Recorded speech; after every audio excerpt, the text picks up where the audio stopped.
உங்கள்கிட்ட பகிர்ந்துக்க கொள்கிறேன். ஒரு 4 வருஷத்துக்கு முன்னாடி மழை பயங்கரமாக இருந்துச்சு. ஹலோ மெட்டிக் எனக்கு வயசு ஒரு 24 வரைக்கும் நான் அந்த மாதிரி சம்பவத்தை நான் பார்த்ததே கிடையாது. ஆனால் நான் அதை புதுசாக பார்த்தேன். எப்படின்னா, நாங்கள் பின்னாடி பாறை தான், பாறைக்கு முன்னாடி தான் வீடு கட்டியிருக்கோம். அப்போது அந்த வருஷத்தில் பயங்கர மழைனால பாறை தண்ணிலாம் நிறைஞ்சி மேலே வந்துருச்சு.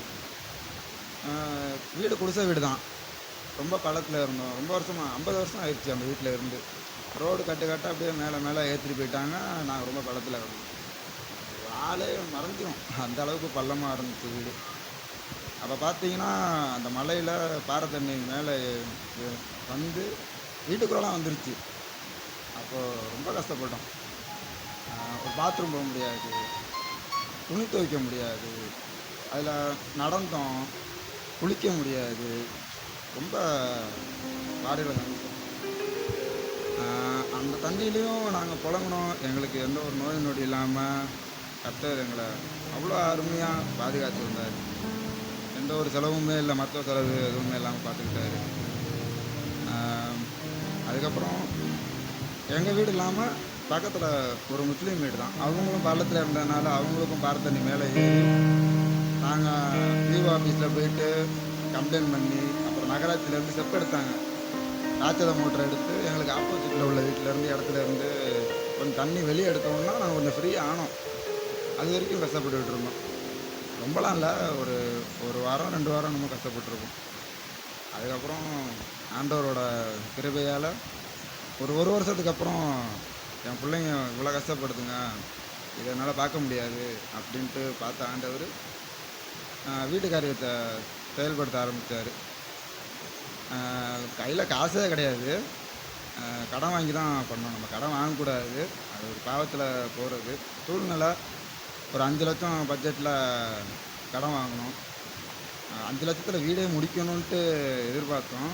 ஆனால் அந்த 5 லட்சத்தில் எங்களால் அச்சுவாரம் தான் போட முடிஞ்சிச்சு, அந்த பள்ளத்தில் மேலே ஏற்ற முடிஞ்சிச்சு. அப்புறம் மேற்கொண்டு 15 லட்சம் வரைக்கும் எங்களை அருமையாக நடத்தினார் ஆண்டவர்.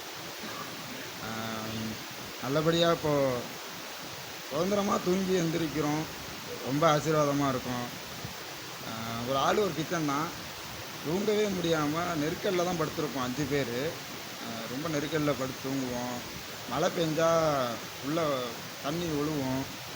அதுலேயும் தான் நாங்கள் தூங்க முடியாமல் ரொம்ப கஷ்டப்பட்டோம். இப்போ நாங்கள் நிம்மதியாக தூங்கி எந்திரிக்கிறதுக்காக கர்த்தருக்கு கோடான கோடி நன்றி.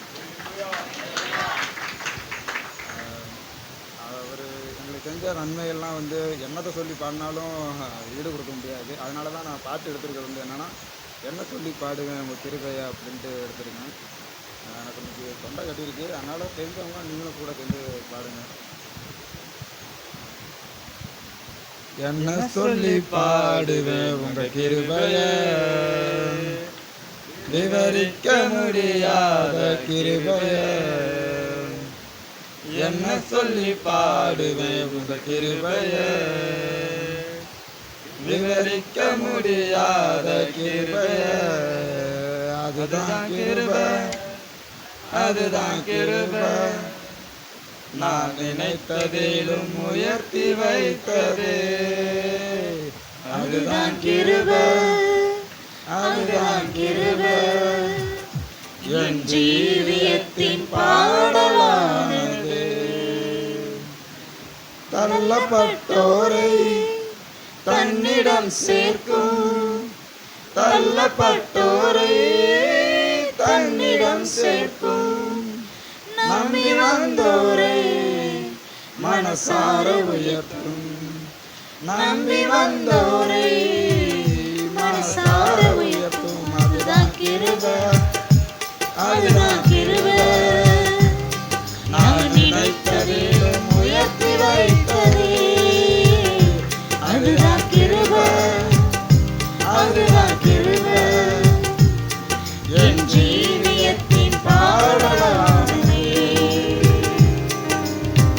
திகத்தி நின்றோரை கைப்பிடித்து நடத்தும், திகத்தி நின்றோரை கைப்பிடித்து நடத்தும், தகர்ந்து போனோரை தோள் மீது சுமக்கும், தகர்ந்து போனோரை